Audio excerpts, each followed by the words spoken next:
பேரழிவு கொண்ட அனர்த்தத்தின் பின்பு இன்று மக்களுக்கு அந்த அனர்த்தத்தினால் பாதிக்கப்பட்ட மக்களுக்கு தேவையான நிவாரண பணிகள் துரிதமாக எமது அரசாங்கத்தால் நடைபெறுவதை பார்க்கும் பொழுது மிகவும் மகிழ்ச்சியாக இருக்கும். அதே நேரத்திலே அரசாங்கத்தினூடாக பாதிக்கப்பட்ட மக்களுக்கு பாரிய அளவு நிவாரண பணம் கிடைக்கப்பெறுகிறது.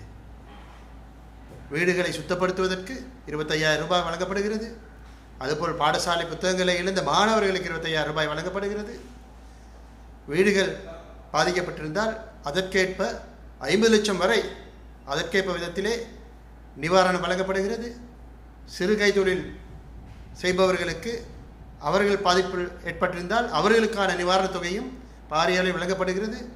இத்தனை காலம் எவ்வளவோ வெள்ளப்பெருக்குகளை நாங்கள் பார்த்திருக்கின்றோம், சுனாமி காலத்தை பார்த்திருக்கின்றோம். ஆனாலும் கூட இவ்வாறான நிவாரண தொகை மக்களுக்கு கையில் சேர்ந்தது கிடையாது. ஆகவே இவ்வாறான நிவாரணத் தொகையை அரசாங்கம் அறிவித்திருப்பது மிகவும் ஒரு வரவேற்கத்தக்க விடயமாக நாங்கள் பார்க்கின்றோம். ஏனென்றால் கடந்த காலங்களிலே இவ்வாறான நிவாரணம் வழங்கப்படாமல் அந்த பணத்தை ஊழல் முறையிலே அரசியல்வாதிகள் கையாண்டிருக்கிறார்கள் என்பது எங்களுக்கு தெளிவாக தெரிகிறது.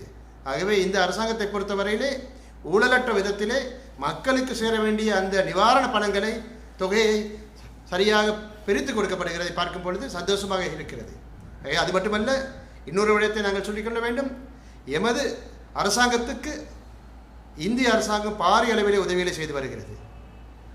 இந்த அரசாங்கம் ஊழலற்ற அரசாங்கம் என்ற அந்த எண்ணம் இந்திய அரசாங்கத்துக்கு இருப்பதனால்தான் இப்பொழுது பாரிய அளவிலே இந்திய அரசாங்கம் எமது நாட்டுக்கு உதவிகளை செய்து கொண்டிருக்கிறார்கள்.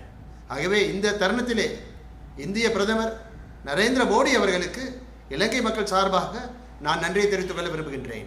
மேலும் மேலும் இந்தியா எங்களுக்கு பல விதங்களிலே உதவி செய்து கொண்டிருக்கிறது. கடந்த காலங்களிலே பொருளாதார நெருக்கடி இருந்த பொழுதும் கூட இந்தியா பாரிய அளவில் உதவி செய்திருக்கிறது.